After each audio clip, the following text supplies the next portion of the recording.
Snow slammed the asphalt as Captain Erik Lenz slipped between the idling trucks, their engines growling like animals ready to bolt. He faced an impossible problem, learning why, in Hitler's final hours, a convoy escaped Berlin carrying crates so secret that even their own escorts never saw inside. Intelligence archives confirm that between April 26 and 29, 12 vehicles fled the dying capital. Only 8 were tracked. 4 vanished completely, eluding Allied patrols that controlled more than 60% of surrounding routes. Erik walked between the trucks, breath fogging in the cold. Diesel and dread mixed in the air. Each tarp-covered crate radiated a quiet menace, as if its contents strained against the wood. His pulse climbed, urging him to stay alert. Declassified reconnaissance reports reveal Berlin's command-ordered emergency evacuation of sensitive materials. Analysts estimate nearly 20 tons of documents, prototypes, and unregistered valuables moved through these last convoys. Erik knelt beside a crate, brushing frost from its markings. The stenciled code froze him. It matched one tied to a failed mission that had cost 2 of his men. The memory gripped his chest like a fist. Logistics studies show Berlin's outbound convoys collapsed at a rate above 40% that week. Shelled roads, empty fuel depots, and broken communications ensured any truck that survived did so by statistical miracle. A soldier approached, Major Rademann, Erik's human antagonist, insisting the convoy was beyond Erik's clearance. He waved a directive stamping the cargo Reich priority absolute and forbidding all interference. Field intelligence later proved such directives unreliable. Investigators uncovered multiple forged authorization papers used to mask black transfers in Berlin's final days. Nearly 30% of documents falsified. Erik stepped back as the trucks began rolling. A shiver crawled up his spine. He felt the convoy's desperation, its silent truth that time itself was chasing them. The war was ending, but some secrets refused to die. Allied analysts monitoring Berlin recorded a sudden blackout during the convoy's departure. Radio traffic dropped for 20 minutes, a rare silence suggesting encrypted movement protocols rather than simple retreat. As Erik mounted his motorcycle to shadow them, doubt punched through him. What if he was misreading the threat again? What if this chase turned into another failure etched into his record? His grip faltered, then steadied. Strategic maps show the convoy took Route 19, a corridor partially held by Soviet forces. Probability models estimate less than a 20% chance any transport could cross without interception. Engines roared as the trucks pushed into the forest road. Erik followed at a distance, headlights off. Branches slapped his coat. Fear tightened his breath. Every kilometer felt stolen from a collapsing Reich. Archival reports describe a similar convoy near Potsdam, heavily guarded, hauling crates reinforced with steel braces and stamped with inventory codes found nowhere in German military registries. A flash erupted ahead. One truck swerved under artillery thunder. Erik skidded to a halt, heart pounding. The convoy pressed deeper into darkness, echoing the dread that had stalked him since the moment he touched the first crate. Erik accelerated again, wind slicing his face as the forest swallowed the convoy's fading taillights. Engine noise dissolved into a tense, rhythmic pulse. He felt the night resisting him, as if these secrets wanted to remain buried. Allied cartographic studies confirm this corridor was shelled heavily on April 28th. Survival odds for any convoy were under 35%, yet radar logs recorded at least 8 vehicles crossing intact. Erik slowed as debris blocked the road. Splintered wood and torn metal lay scattered like bones. A burning smell drifted through the trees. His pulse hammered as he realized a truck had been hit, but its crates were missing. Forensic teams later determined the blast residue didn't match Soviet artillery. Chemical signatures pointed to controlled demolition charges, suggesting the destruction was intentional, not hostile. Tire tracks veered into a narrow path.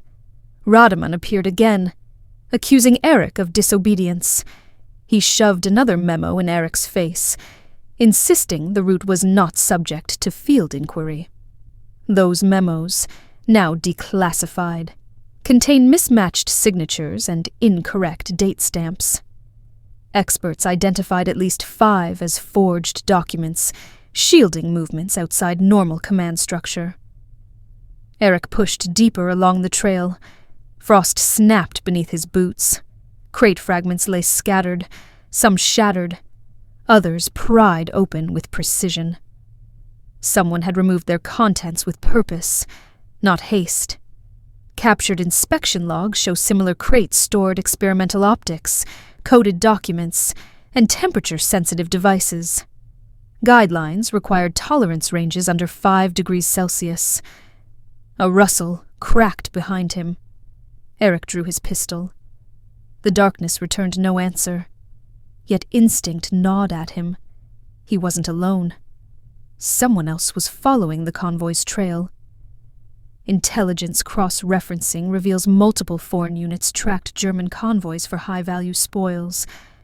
Models indicate up to 4 such groups hunted escape routes that week, raising interception risks sharply. Erik entered a clearing. Fresh tire marks carved into the mud. A faint drift of gray dust spilled from a broken crate. Concrete dust with metal flecks. His chest tightened. Whatever had been inside came from fortified vaults. Allied technical studies later identified this dust as bunker-grade concrete unique to Berlin's government district, suggesting the crates held items removed from secure vaults during the city's collapse. A lantern flickered in the distance. Doubt surged again. What if he was chasing another dead end? Another mistake staining his record? His hands trembled at the thought of repeating past failure. Then he saw it. A triangular symbol carved into a tree, identical to the codes on the crates. The pattern snapped into place. These weren't random markings. They were guides. Environmental analysis confirmed such symbols matched courier signals marking concealed routes. Each sign indicated distance intervals of roughly 2 kilometers, forming a hidden map through the fractured terrain. Erik followed the markings downhill. Fog lifted from the soil like rising breath. Every step felt heavier, as though the forest itself measured his advance toward the convoy's most guarded secret. Terrain surveys show this valley offered natural concealment with visibility under 60 meters. Wartime models list it among the safest off-road corridors, boosting convoy survival odds by nearly 20%. Ahead, 2 trucks rested beneath leaning pines. One collapsed. Axle snapped. Erik approached slowly. Crates lay smashed, straw scattered like brittle bones.